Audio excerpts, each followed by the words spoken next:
With having lots of money comes lots of big opinions.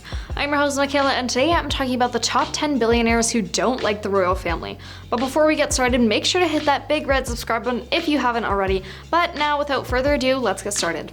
Number 10, Russell Brand. Russell Brand is an English comedian and actor known for his flamboyant style and manner. Brand has received 3 British Comedy Awards: Best Newcomer, Best Live Stand-Up, and the Award for Outstanding Contribution to Comedy. After beginning his career as a comedian and later becoming an MTV presenter in the UK, in 2004 Brand gained a role as the host of Big Brother's Big Mouth, a Big Brother spin-off. But back in 2014, Brand triggered an immense national controversy after explicitly bashing the Queen and the royal family in his book Revolution. In the book, Brand highlighted, in England we have the Queen for F's sake. We have to call her things like Your Majesty, like she's all majestic. She's just a person. Also adding, Your Highness, what the F is that? What? She's high up, above us, at the top of a class pyramid on a shelf of money with her own face on it. Number 9, Danny Boyle. Danny Boyle is an English director and producer.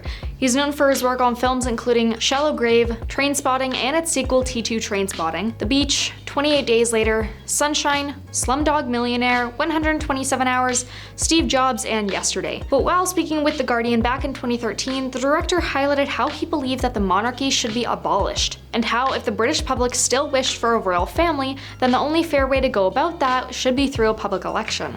Boyle stated, I think the pressure on them is utterly impossible, as recent events show. It's a ludicrous spotlight they're under. You can still have a royal family if you like, but actually have an elected head of state. Number 8, Colin Firth. Colin Firth is an English actor. He was identified in the mid-1980s with the Brit pack of rising young British actors, undertaking a challenging series of roles, including leading roles in A Month in the Country, Tumbledown, and Valmont. His portrayal of Mr. Darcy in the 1995 television adaptation of Jane Austen's Pride and Prejudice led to widespread attention. However, despite having done an outstanding job portraying Queen Elizabeth II's father in The King's Speech, the actor has previously spoken up about his doubts with the nature of the royal family.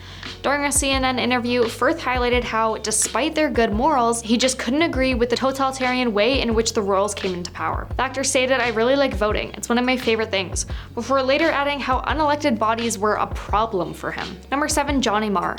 Johnny Marr is an English musician, songwriter, and singer. He first achieved fame as a guitarist and co-songwriter of The Smiths, who were active from 1982 to 1987.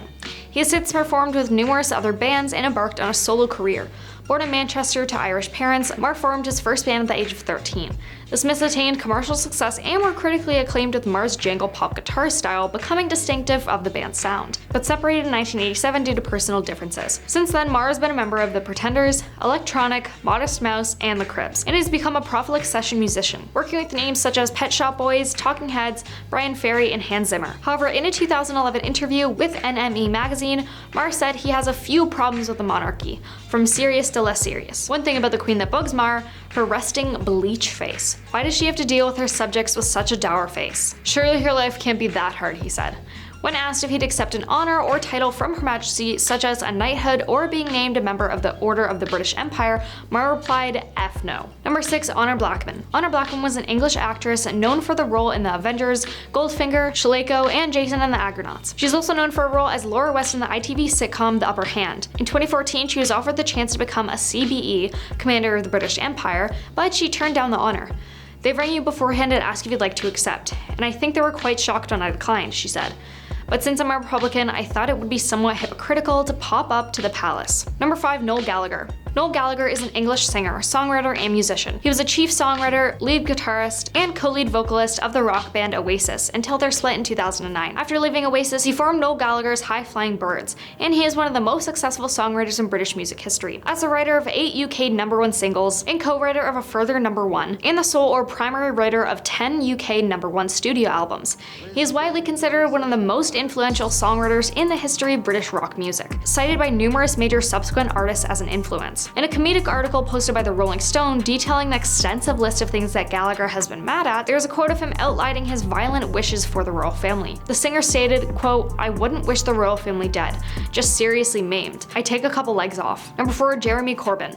Jeremy Corbyn is a British politician who served as a leader of the opposition and leader of the Labour Party from 2015 to 2020. On the political left of the Labour Party, Corbyn describes himself as a socialist. He's been a member of Parliament for Islington North since 1983.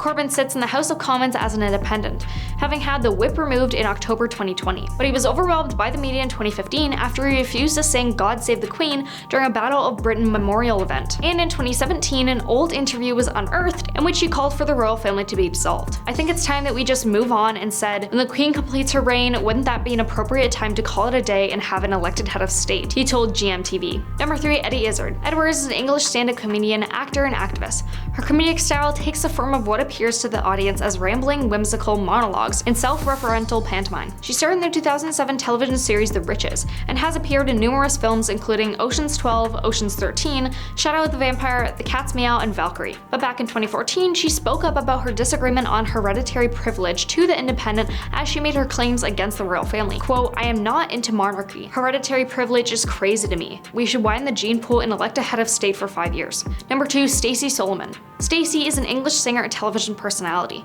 She finished in 3rd place on the 6th series of The X Factor in 2009, and won the 10th series of I'm a Celebrity, Get Me Out of Here in 2010. Her debut single, a cover of Driving Home for Christmas, was released in 2011, followed by her debut studio album, Shy, in 2015. In 2016, Solomon presented I'm a Celebrity Extra Camp and began appearing as a panelist on the ITV talk show Loose Women. But Stacey made headlines after footage of her criticizing the royal family resurfaced just in time for the Queen's Platinum Jubilee. The 2018 clip showed Solomon on the British daytime show Loose Women expressing her confusion as to why so many people obsess over the royal family when in reality they are just exactly the same as any other person. Solomon stated, quote, "I don't get why we're so obsessed with these humans that are exactly the same. It could be us four sitting there, I just don't get it."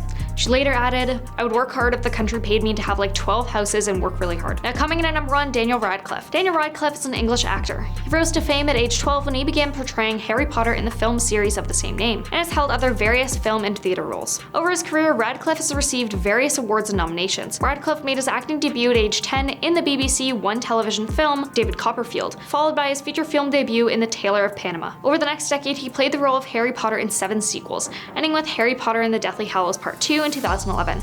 During this period, he became one of the world's highest paid actors and gained worldwide fame, popularity, and critical acclaim.